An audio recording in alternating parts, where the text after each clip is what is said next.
friends, my name is Kiely, and today I'm doing my wrap up for the month of September where I read a total of 11 things. So September, I actually stuck to my TBR and read all 5 books that I intended to read, and then I had quite a few rereads and some new things in the mix. But it was a very comforting reading month for me because I was reaching for a lot of rereads.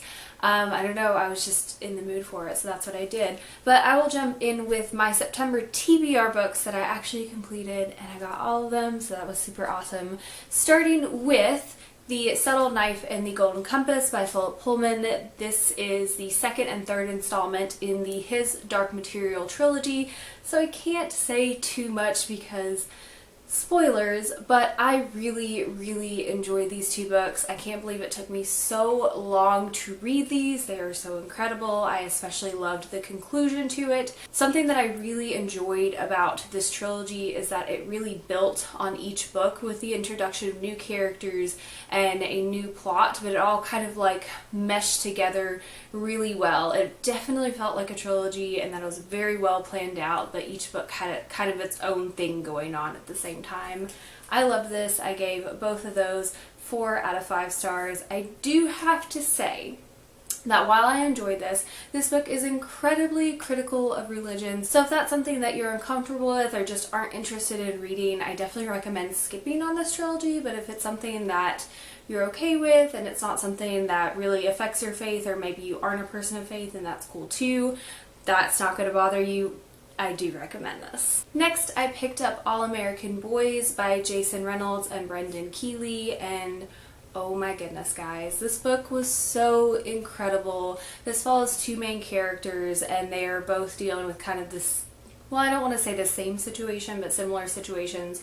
So one of the main characters is a black teenager, and he is brutalized by a police officer for allegedly stealing a bag of chips. And then there is a white teenager who sees the abuse go down but doesn't see what happens before, or really the aftermath. And it just follows those 2 separate storylines and how they kind of intersect, and the narrative around police brutality, and it is so fantastic. And dare I say it, I liked it a little bit more than The Hay You Give. Not to pit 2 books against each other, I think you should read both of them because they're both fantastic.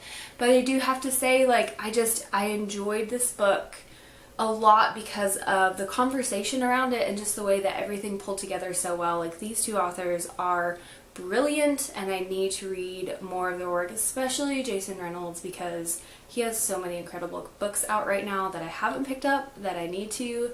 And this book, it hooked me. I ended up giving this a 5 out of 5 stars. Next, I read The Giver by Lois, Lowry, and I thought maybe I had read this in my childhood and just didn't remember.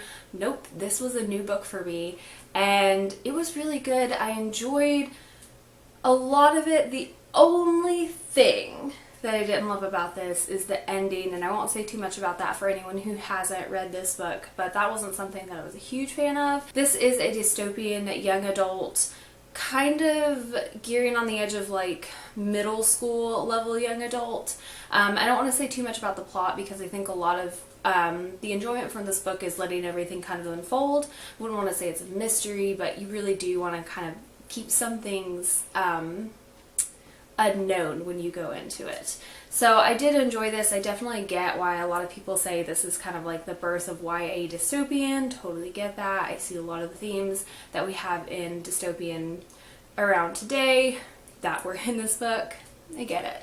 I ended up giving this a 3 out of 5 stars because, like I said, I did enjoy it, but the ending was a little disappointing for me. And finally, for my TBR selections, I reread The Perks of Being a Wallflower by Chbosky, and this was so good. I am so glad I reread this month. I was a little nervous that on this reread I was going to find that I just didn't enjoy it and it just didn't live up to my expectations, but it did. It did live up to my expectations so much. This follows a main character named Charlie. He's in high school and he's writing this anonymous friend about his life and just things that are going on.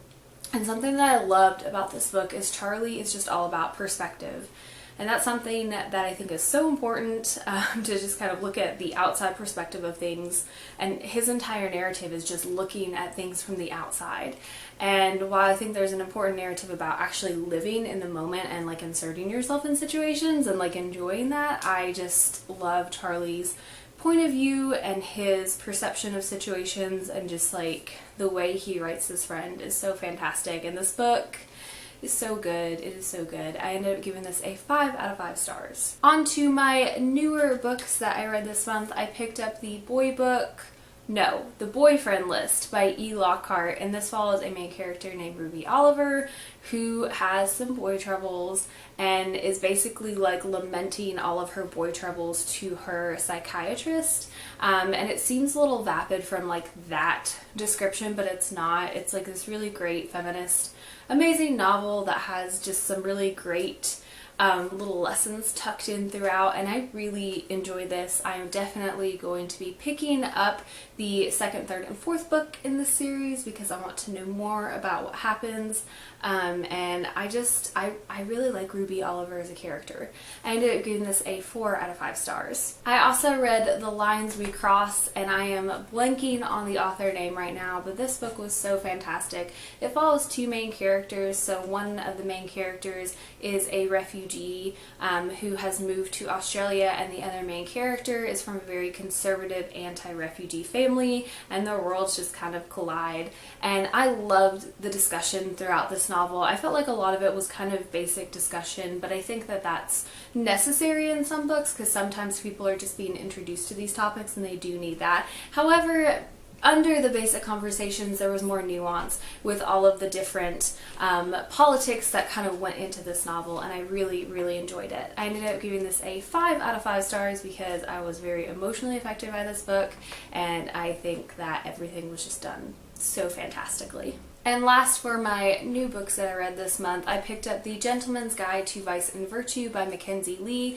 This is a YA historical fiction set in, I think, like the 1700s, and it follows a main character named Henry Montague who's going on this tour of Europe. And I'll be honest, I did not fully enjoy this book, I think because I had no warning that there is tons of child abuse in this book, like so much focus on the child abuse that Henry receives from his father. And this book was pitched to me as like a fun, romantic, kind of Euro trip romp. So I went into this, and then all this child abuse is happening. It just threw me off. It just felt kind of like emotionally not great reading this because I wasn't expecting that or anticipating that. So I do want to put out a content warning for child abuse in this book, and I think that there is a possibility that going back and having read this with that knowledge, it would have been different, but that definitely turned me off to so much of the book because it was so unexpected. I do think that overall this book was still really well put together, and the character development is really nice, and the plot overall is pretty fun and adventurous, but then again, that content warning could have made a world of difference, so I ended up giving this a 3 out of 5 stars. And then I reread some old favorites because I was just in the mood to reread books this month, so I started with Harry Potter and the Sorcerer's Stone. I'm finally listening to the audiobooks, and they are so good. I am so obsessed with the narrator.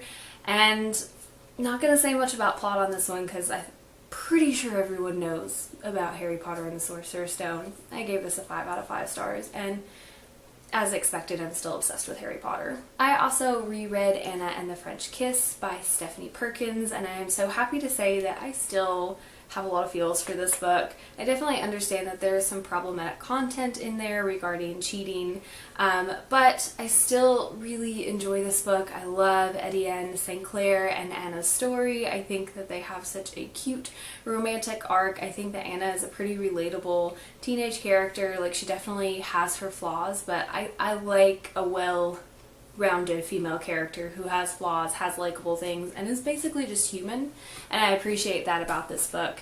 Plus, it's set in Paris in a boarding school, and those are like all my favorite things. I ended up giving this a 4 out of 5 stars. And I also read Forever in Blue by and Brashares, I almost forgot her name. This is the conclusion to the YA series for the Sisterhood of the Traveling Pants. There is an adult companion novel that follows them in their adult lives, but I'm going to pretend that doesn't exist for right now because it's too emotionally scarring.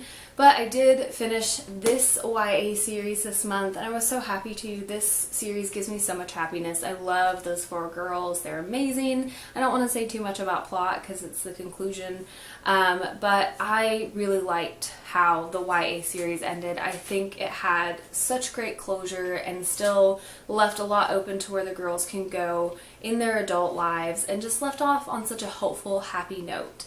So I ended up giving this a 4 out of 5 stars. Anyway, that has been it for today's wrap up. I had a pretty great reading month, nothing too disappointing, and I am very excited to dive into all of my spoopy books for October. I will leave links in the down bar below for all of my social media sites such as Goodreads, Instagram, and Twitter, and y'all should totally follow me on there. As always, thank you so much for watching. Stay weird.